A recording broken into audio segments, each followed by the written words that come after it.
Okay, you wanted to tell me something about stage managing, you mentioned? Yes. One of the interesting things about stage managing for television as opposed to theater, or I guess anything else, is that you are the voice and the presence of the director on the floor, because the director is elsewhere in the control room.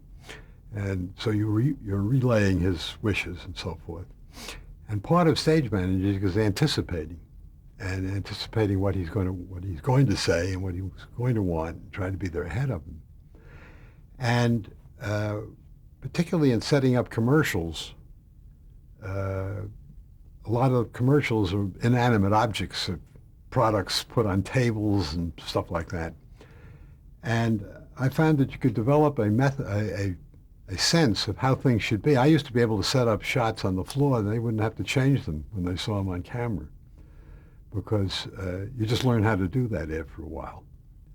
And it's very useful for a stage manager to be able to do things like that, and to be able to help place actors and place furniture and do all those kind of things without having to be told how to do it. And you develop an innate sixth sense when things are going wrong. And my favorite story about that was when we were doing The Hourglass, which was the first commercial variety show, hour variety show, sponsored by Standard Brands, and the agency was J. Walter Thompson. And they booked the show, and at that time, the NBC director had to direct. NBC would not allow outside directors to direct. So there was always a lot of tension in the control room, because the two guys from the agency had their ideas of how things should be done, and Eddie Sobel was directing. And of course, he was the director, and he was doing it his way, and there was a lot of friction from time to time, or most of the time. Well, one day, they were doing, the commercials, of course, were all live, and they were doing sort of animated Sunday comic strip commercials, two people talking and back and forth. And the product they were pushing at that time was Tender Leaf tea, which is the Standard Brands tea. And it was in the summer, and so they were pushing iced tea. So they came in one day with one of these things. They had what they called a grande dame in the written commercial, which is a lady in her 50s with blue hair, and her niece was a good-looking younger lady. And they were sitting in a garden setting with the wrought iron furniture, white room, and a big pitcher of tea and so on. And they'd say, "Oh, it's so lovely here, and so-and-so, and so-and-so. And, well, when it's hot like this, I always make a great big pitcher of iced tea," and then she would go into selling that message. So they came in, and we used to rehearse that first thing in the morning. So we started the rehearsal and started rehearsing this, and they got to this selling message, and this lady couldn't remember her lines. And so I was feeding her the lines, and she was struggling. They finally got through the rehearsal. So Ed Rice, the agency fellow, said, "Well, I'll take them away, and we'll work all day on this." So he went off to rehearse with them, and we went on rehearsing the show. And then we came in for dress rehearsal, and we got to that place. I cued them, and they started in, and this woman couldn't remember her lines, and helping her along. We finally got through it. Ed took her away again, and now we went on the air, and came to the rehearsal. I cued them, they started. I went down to the other end of the studio to get the next act set up, Bears or whatever it was, and I heard her beginning to go. I say you could develop the sixth sense. So I abandoned what I was doing, ran back to the end of the studio, and she had stopped, but the younger woman had picked her up and said something, and they were struggling on and back and forth. And finally they came to the selling message, and she said, "And so whenever it's hot like this, I always make myself a large pitcher of iced Lipton's tea." And she stopped. So I said, "No, what do you do?" So in a split second, I said, "Tender Leaf tea." And she said, "Oh yes, I always make iced Tender Leaf tea." Lipton's tea. And then she stopped again. And now I had to read the whole rest of the commercial, and she read it after me. And for the only time that we were on the air, there was dead silence in the control room. You could hear nothing but the hissing of the air conditioning. And finally I heard Eddie Sobel say, "Well, that wasn't our fault." So literally on the air, it's you two going back and forth reading. Well, I could hear him. Yeah, me and this lady. I would read and she'd repeat it. It was So just they like could in hear church. you. Huh? They could hear you saying it as well. Well, I guess so. I don't Yeah. know. I couldn't tell. I was speaking as low as I could. Okay, we were talking about some of the earlier shows. I want to ask you about a few more. A show called Face to Face. Face to Face. Face to Face was two men named Dunn. Bob Dunn, who was a cartoonist, who had a weekly strip in, I think, the Journal American, and Steve Dunn, who was an announcer. And the idea of this show was that Steve Dunn was up in the client's viewing room, which was on the 9th floor, and we were in 3H on the 3rd floor. And Bob had a person from the audience or somebody in the room with him, and he would describe this person, and Bob downstairs on the floor would draw the picture according to the way it was being described. He would draw a cartoon of this man or woman, and then they would bring the subject down. At the end of the show, they would stand the person next to the picture to see how well he had done. And that was what that show was. And they had audio lash up between the 9th floor and the 3rd floor, so Bob and Steve could talk to each other. And that was a little 15-minute show. And the main thing that I remember about it is that the way they ended the show each week was after they showed the lady, Steve would say, "I'm Steve," and he'd say, "I'm Bob," and he would say, "And we're done."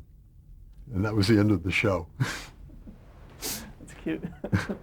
What about a show called Author Meets the Critics? Author Meets the Critic was John K.M. McCaffrey was the host of that. And that was a show with a panel of critics, John K. McCaffrey and 2 or 3 other people, I don't remember, and I don't remember who they were anymore.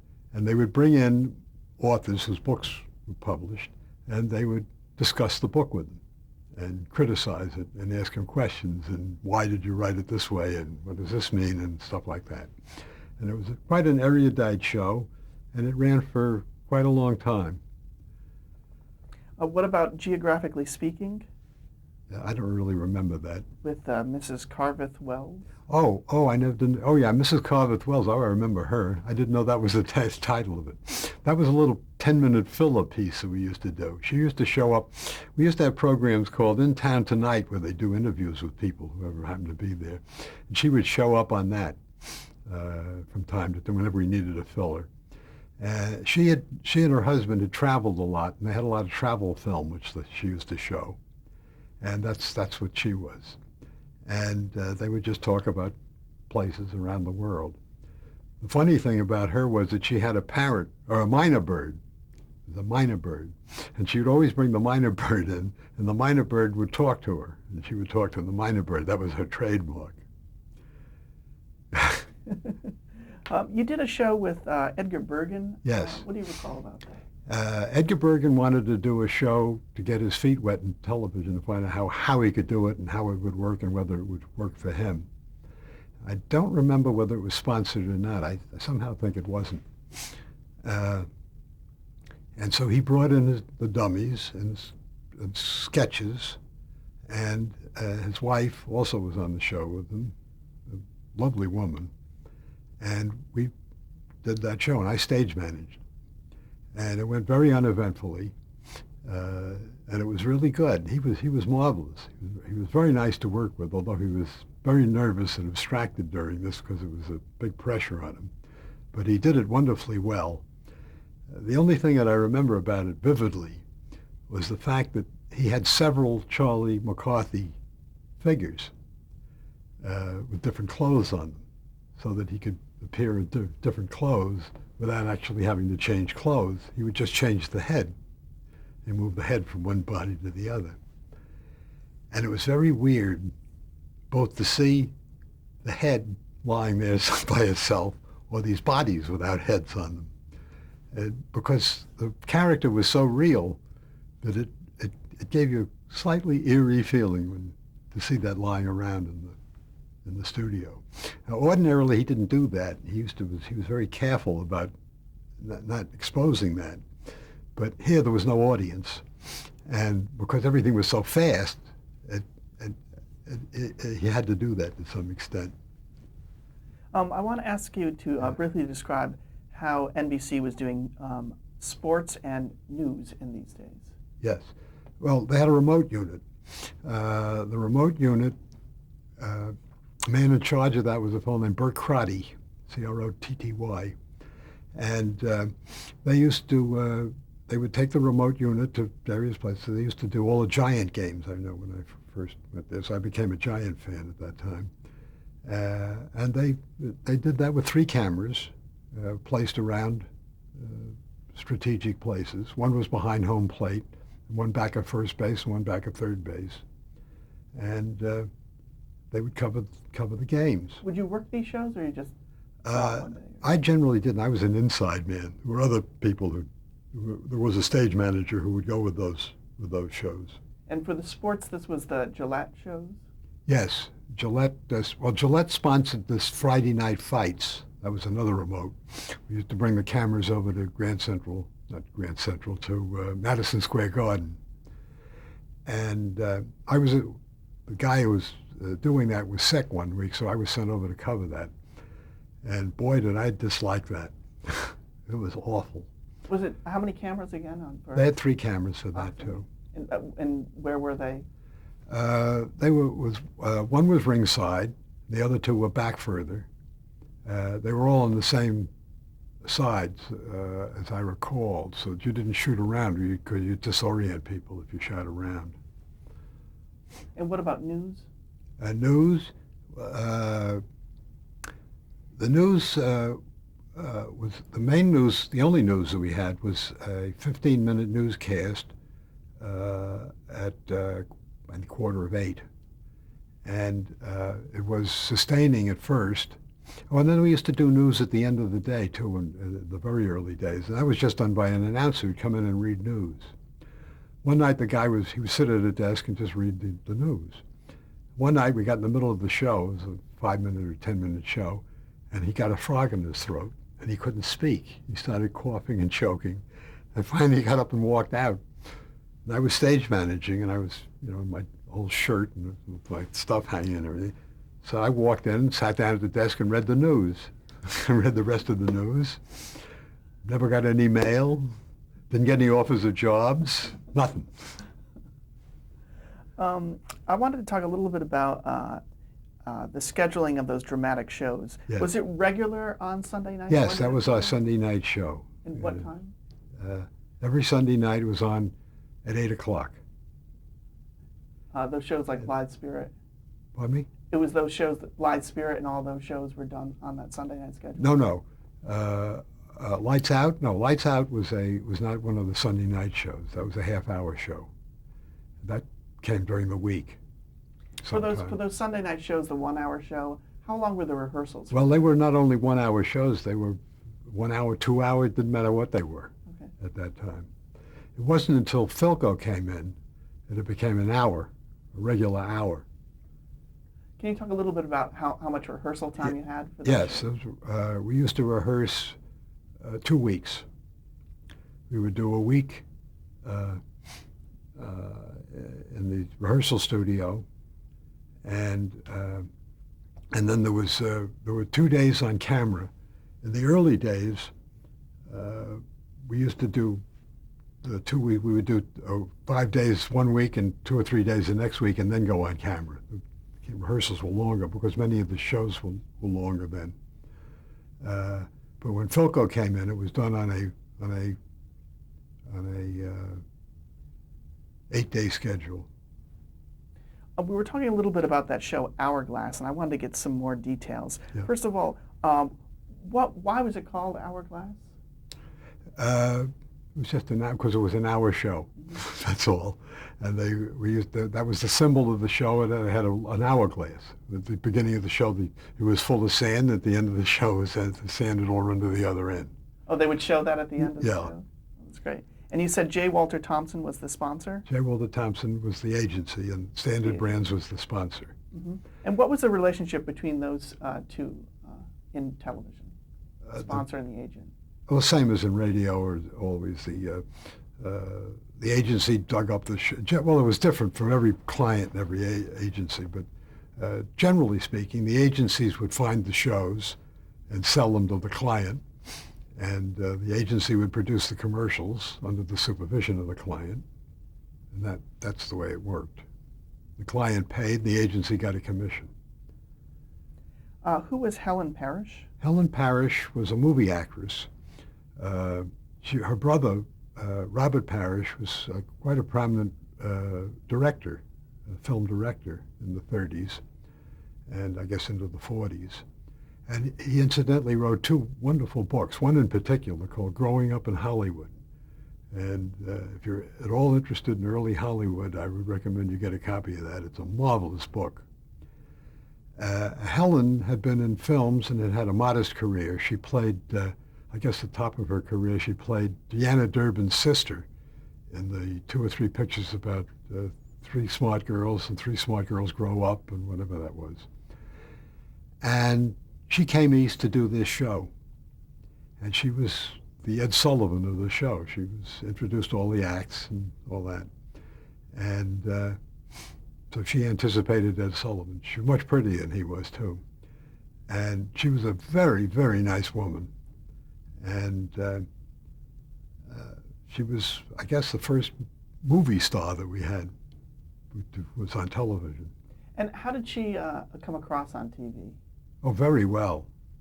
She was very, very well received, and she was really excellent. And she was on the show, I really forget how long it ran, whether it was a year or 2 years, or a year and a half, or whatever it was. And she was on it until the last 13 weeks. And the last 13 weeks, they converted the show from just a straight variety show to a sort of a musical comedy starring Eddie Mayhoff, who was a comic who had a very successful nightclub career. And he did impressions, not of people, but not of famous people, but of various characters that he invented. And they took one of these characters who was a civil service worker who was henpecked by his wife and made him the central character of these musical comedies. And he would have adventures. One week his wife sent him to the supermarket to get some frozen food. Frozen food was new then, so it was a great subject for humor. And he came in, he did a whole routine with taking the stuff and banging it on the thing. It was all frozen solid, and things like that. And suddenly a man came up to him wearing a parka and a big fur hat. He says, "Captain Mayhoff, it's time to take off. The balloon is ready." And the next scene, he and this man and another man are in this balloon going to the South Pole. And the rest of the show is about their adventures going to the South Pole, sitting in a cave with a penguin, a talking penguin, and it was very funny stuff. And it was sort of Walter Mitty stuff, fantasizing all this. It still remained a variety show during that era? Well, in the sense that we had a chorus line of girls, an opening chorus number, and there were musical numbers interspersed with this in between the scenes of the musical comedy. Who was producing that show? The people, Mm-hmm. Ed Rice and Harry Herman. What were they like? They were very nice. They were old radio fellows. I guess perhaps they had some theater background. I really don't know. And they were very pleasant to deal with, except when they were having problems with Eddie in the booth. You were telling me how now the agency hired the people for the show, or how did it work? The agency booked all the acts, and then they brought them in, and then Eddie Sobel would stage it and direct the cameras and everything. What were some of the acts that appeared on that show? Some of the acts? Oh, God, let's see if I can remember. we had all kinds of people. I know Martin Lewis did it at one point. Do you remember Bert Lahr's appearance? Yeah, Bert Lahr. Oh, yes, of course. Bert Lahr did it. He did his famous Woodman Chop That Tree act, which was a thing he used to do in vaudeville. He'd come out in a woodcutter's outfit, a lumberman's outfit, and have a tree and an axe. And he had this song about furniture and this and that. That's what you chop when you chop a tree, and then he would hit the tree. And then the stagehands would throw wood chips at him. And it was very funny. He did that. One of our staples that used to appear regularly was Rosie the Bear. This Italian gentleman had a trained bear. And he'd bring this bear in, and the bear would obey commands. At the end of his act, he would dance with the bear. And we'd play music and a record. He would dance with the bear, and that was the climax of the act. Every time he was on, while they were dancing, she would pee down his leg. Never failed. And then we had acts like, there was a man who had all these trained birds. What kind of birds? Pigeons, trained pigeons. And he must have had 50 pigeons. And each one would do a different trick, and he would let them loose, and they'd fly around, and he would call them, and they would come back. And occasionally they'd fly up in the wings, and he'd be screaming at them, and they wouldn't come back. And after the show was over, we'd have to find some way to get them down from the ceiling. And we had Risley acts, Japanese Risley acts, where they juggle barrels with their feet, juggle each other, and kick people from one person to the other. Used to do those. All kinds of trained animal acts. I think his name was Ken Williams, or Ken something, had a trained dog that didn't do anything. That was one of the great acts of all time. Bring this gorgeous dog, great big dog. You bring the dog out, and he'd say, "Okay, sit." The dog would just sit. Wouldn't do anything, just stand there. And he'd say, "Lie down." The dog would just stand there. So now he'd lie the dog down. He'd say, "There you are, now you lie. Okay, stand up." The dog would just lie there. And he'd pick the dog up, and the dog would be completely limp. It was really a marvelous act. So it was a joke that this was happening? Yeah, that was the act. The dog never did anything. There was an edict that the American Federation of Musicians had about playing music in television in those days. Right, Could you talk about that? live musicians. Mm-hmm. They had no contract with them. They asked so much money or whatever. They could never come to a contract, so they wouldn't allow any of their members to play on television. So all the music we used had to be records. All the music that was used in background on Philco in the early days, and all the live dramas that we did before Philco, and everything was all records. But people could sing. But people could sing because they were not members of the Musicians Union. So when I was doing this show called Disc Magic, which later became Musical Merry-Go-Round, we used to use records that were made, accompaniment records, that had been made for people to use in their homes if they wanted to play an instrument along with a record, or sing with a record. And so there were all these records that were made with just arrangements without any melody in them. And we used to use those. There were quite a few of those available. And Jack Kildee would sing them, and the other people we had on the show would do that. How did Hourglass go off the air? Do you remember? I beg pardon? How did Hourglass go off the air? Why did it end? Why did what? Why did Hourglass get canceled? Oh, why did Alan? Oh, they just gave up on it after a while. I really don't know. But they replaced it immediately with the Kraft Theater, the same production people, except the man who was in charge of Kraft Theater was Stanley Quinn. Kraft Television Theater it was called.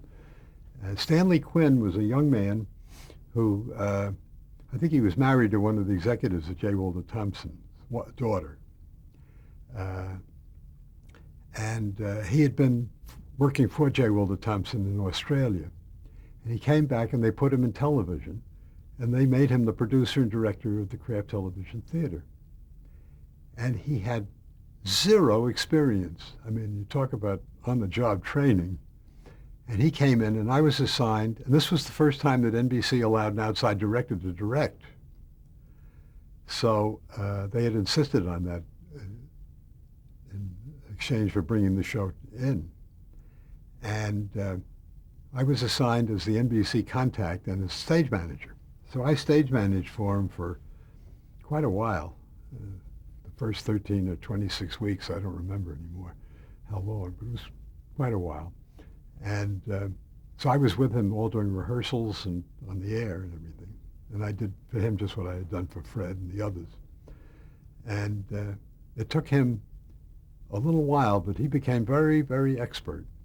And he was actually producing and directing an hour show a week after week after week.